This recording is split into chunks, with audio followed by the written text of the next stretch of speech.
Ladies and gentlemen, this is Carlton House. As Henry alluded, we're absolutely honoured to stand this horse. The first three sons at the start of Street Cry have all left Group 1 winners. That's an outstanding result, and it really means that Street Cry, who is one of the most important stallions on the world stage, is going to leave his legacy. One of the marks of the horse, I believe, is that he was competitive at the top level in the Northern Hemisphere and down, as we saw, down here in the Southern Hemisphere. This is ALBRECHT, and you just have to look at him to understand why Peter Snowden was so excited when he came into training. Just a magnificent specimen. You know what I like about the up and coming? It's a bit like the Caulfield Guineas. It's becoming a stallion maker's race. Exceed and Excel, Schnitzel, Fastnet Rock, Testarossa, General Nadim and Masqué. Now that's a who's who of winners, isn't it?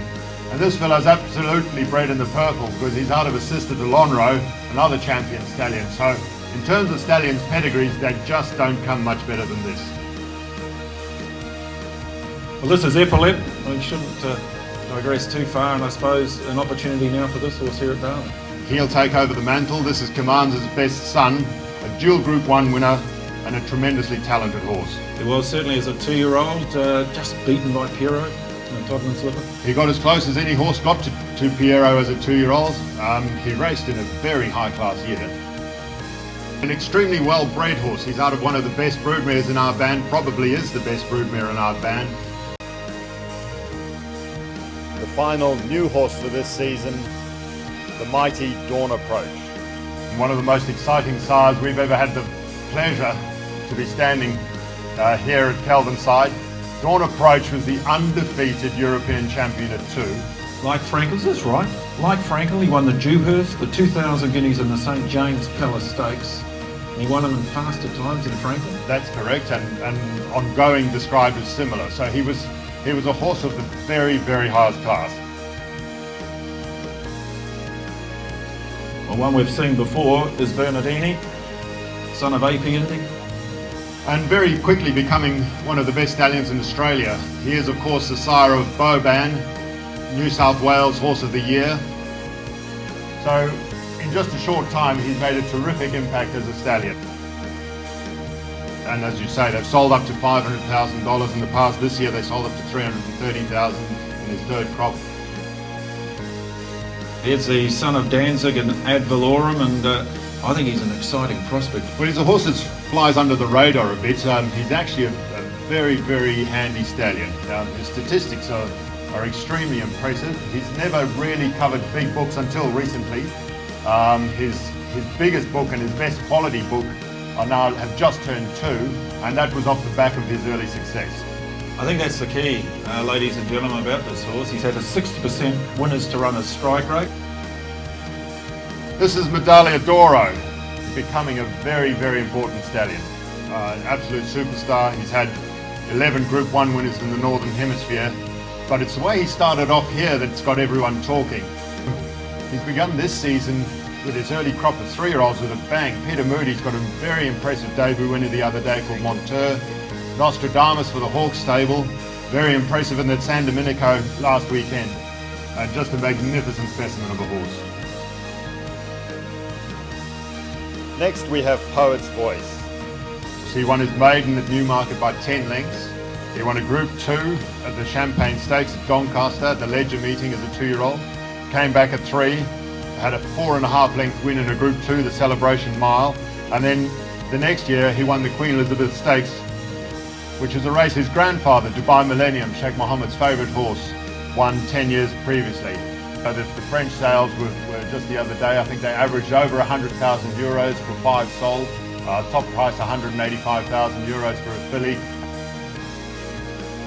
This is Street Cry. He's the sire of 15 individual Group 1 winners.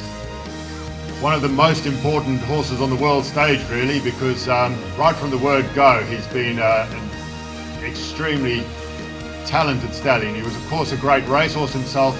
This year he was actually the leading sire at the Easter yearling sale with an average of 465,000. His top price was $1.5 million. He's a horse that's recognised by all the best judges as one for the future. Introducing LONHRO's son, DENMAN.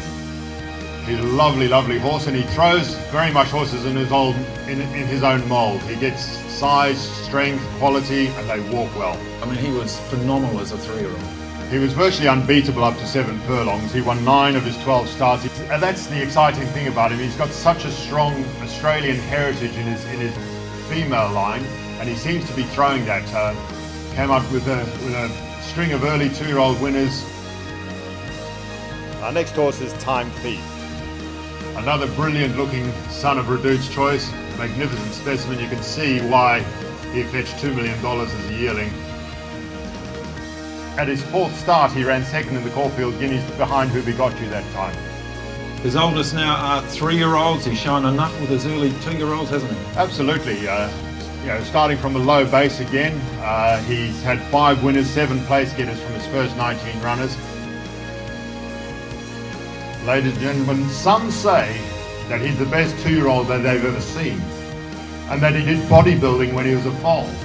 All we know is he's Sepoy, the ultimate sprinting machine. He's close coupled, he's strong, he has muscles on muscles, he's extremely efficient mover.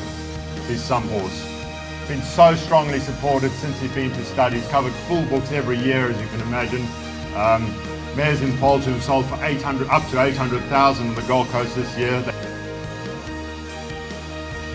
This is our second son of Lonhro, Benfica. He's got a great pedigree by Lonhro out of the Danehill mare, and when you see him, you see Danehill. He's a big, strapping horse. Well, he was a Group 1 winning 2-year-old, Benfica. And Group 1 wins are hard to come by, particularly when you're only 2. There's only 5 Group 1 2-year-old races on offer in Australia in any one season.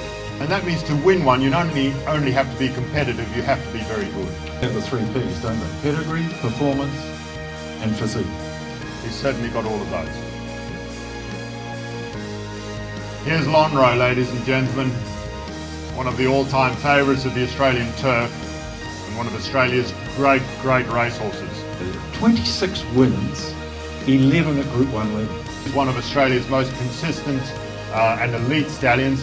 At 6 Group 1 winners, 44 stakes winners already, stake earnings in excess of 50 million. And he's certainly making his mark, as we know, on the size table here. Stuart Ramsey had a lovely filly by him at Easter this year, which sold to American interest for $840,000.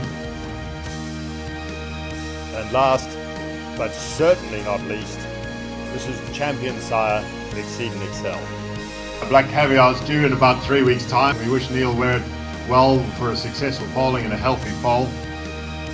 But he's a great horse himself, Exceed and Excel. A great sprinter, very fast horse, dual record-breaking Group 1 winner. He broke 2 track records. Yeah. But it's as a stallion that he's really exceeding and excelling. He's the most successful reverse shuttle stallion to date. Well, he sired not only the Slipper winner Overreach, but 3 of the first 4 home in the Golden Slipper in 2013. He also got the Champagne and Sires Produce winner that year. He followed that up last season with another impressive juvenile, probably the best 2-year-old we saw last season. This is Earthquake.